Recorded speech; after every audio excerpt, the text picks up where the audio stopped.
अस्सलाम वालेकुम everyone, my name is Mohammed Hamad and welcome to my YouTube channel medical hub.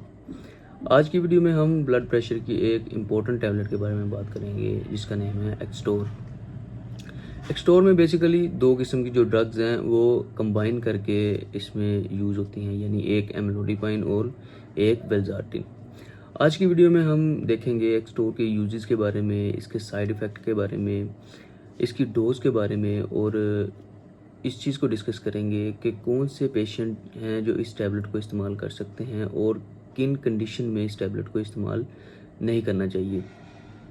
तो सबसे पहले हम इसके यूजेस की बात करते हैं। जैसा कि मैंने आपको वीडियो के शुरू में बताया कि ये ब्लड प्रेशर की एक टैबलेट है, यानी ऐसे लोग या ऐसे पेशेंट जिनका ब्लड प्रेशर जो है वो नॉर्मल से ज़्यादा रहता है, यानी जो नॉर्मल ब्लड प्रेशर है वो है 120/80। अगर किसी का ब्लड प्रेशर 120/80 से मुसलसल ज़्यादा रहता है, कंट्रोल में नहीं आता, तो वो हाइपरटेंशन यानी हाई ब्लड प्रेशर का पेशेंट है। वो इस टैबलेट को डॉक्टर की हिदायत के मुताबिक इस्तेमाल कर सकता है।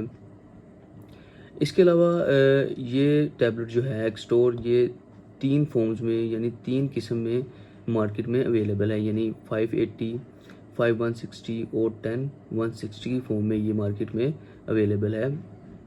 और ये डॉक्टर आपको बेहतर प्रेस्क्राइब कर सकता है कि कौन सी फॉर्म जो है वो आपके लिए बेहतर है। इसके अलावा अगर आप एम्लोडिपाइन, सिंगल एम्लोडिपाइन सिर्फ यूज़ कर रहे हैं, यानी सिंगल ड्रग सिर्फ यूज़ कर रहे हैं, या सिंगल वेल्जार्टिन आप यूज़ कर रहे हैं, तो आपको उससे अगर नहीं फ़र्क पड़ रहा तो आप इनका कम्बिनेशन इस्तेमाल कर सकते हैं, यानी आप एक्सटोर को यूज़ कर सकते हैं। एक्सटोर में इसका कम्बिनेशन पाया जाता है, यानी एम्लोडिपाइन प्लस वेल्जार्टिन जो है वो कंबाइन फॉर्म में इसमें पाए जाते हैं।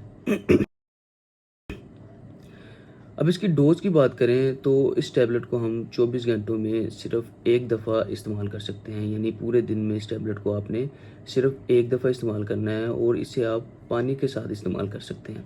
इसके अलावा खाना खाने के बाद या बगैर खाना खाए भी आप इसे इस्तेमाल कर सकते हैं। 18 साल से जो कम उम्र लोग हैं, यानी जो 18 जिनकी एज 18 साल से कम है, वो इसे इस्तेमाल नहीं कर सकते। इसके कंट्रा इंडिकेशन की बात करें, यानी इस चीज़ की बात करें कि कौन से पेशेंट जो हैं या कौन से लोग इसे इस्तेमाल कर सकते हैं और कौन से लोग इसे इस्तेमाल नहीं कर सकते। ऐसे पेशेंट जिन्हें एक्सटोर से यानी एम्लोडिपाइन या विल्जार्टिन दोनों ड्रग्स में से किसी भी एक से या दोनों से एलर्जी है, यानी अगर वो इसे यूज़ कर रहे हैं तो उनकी बॉडी में रैशेज़ वगैरह हो जाते हैं, या उनकी बॉडी रेड हो जाती है, या दाने वगैरह बनना शुरू हो जाते हैं बॉडी में, या कोई भी एलर्जिक रिएक्शन उन्हें टैबलेट खाने के बाद शो होता है, तो इस टैबलेट को फ़ौरी इस्तेमाल करना बंद करें और अपने डॉक्टर से रजू करें ताकि वो कोई और ड्रग आपको प्रेस्क्राइब करे।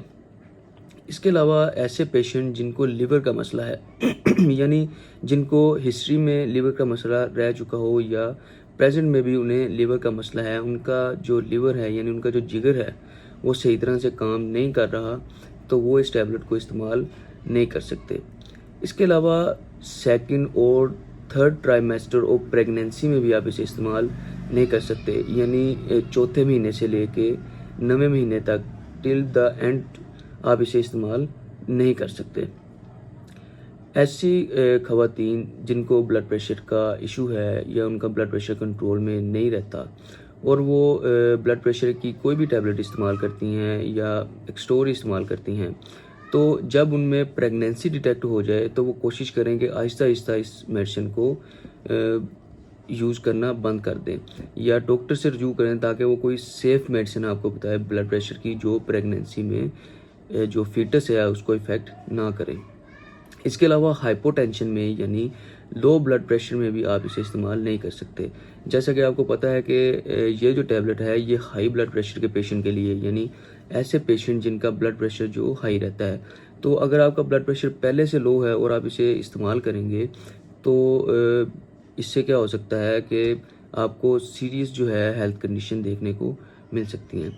इसके अलावा शॉक की कंडीशन में, यानी कार्डियोजेनिक शॉक की कंडीशन में, कार्डियोजेनिक शॉक क्या होता है, यानी ऐसी कंडीशन जिसमें हमारा जो दिल है वो इतना खून पंप नहीं कर सकता जितनी हमारी बॉडी की डिमांड होती है, यानी जितना हमारी बॉडी को चाहिए होता है।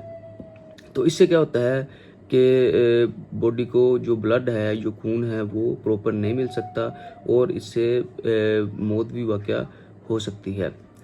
इसके अलावा आप इसे एंटी फंगल मेडिसिन यानी एंटी फंगल जो ड्रग्स हैं उनके साथ भी इस्तेमाल नहीं कर सकते। एंटी फंगल ड्रग्स कौन सी है, जैसे कि इट्रोकोनाजोल होगी, इसके साथ आप इसे इस्तेमाल नहीं कर सकते। जैसे कीटोकोनाजोल होगी या इट्रोकोनाजोल, इसके साथ आप इस्तेमाल नहीं कर सकते। इसके अलावा आप इसे क्लिथ्रोमाइसिन और एरिथ्रोमाइसिन के साथ भी इस्तेमाल नहीं कर सकते। इसके अलावा ग्रेप फ्रूट जूस के साथ भी आप इसे इस्तेमाल नहीं कर सकते। इससे क्या होता है कि एकदम से आपका ब्लड प्रेशर जो है वो नॉर्मल से भी लो हो जाता है। तो इसलिए इन चीज़ों के साथ इसे बिल्कुल भी इस्तेमाल नहीं कर सकते।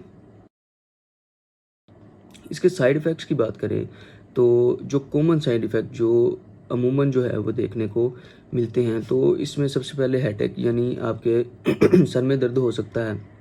इसके अलावा आपको नज़ला ज़ुकाम हो सकता है और आपको हाइपरकैलेमिया हो सकता है, यानी बॉडी में जो पोटाशियम लेवल है वो आपका कम हो सकता है।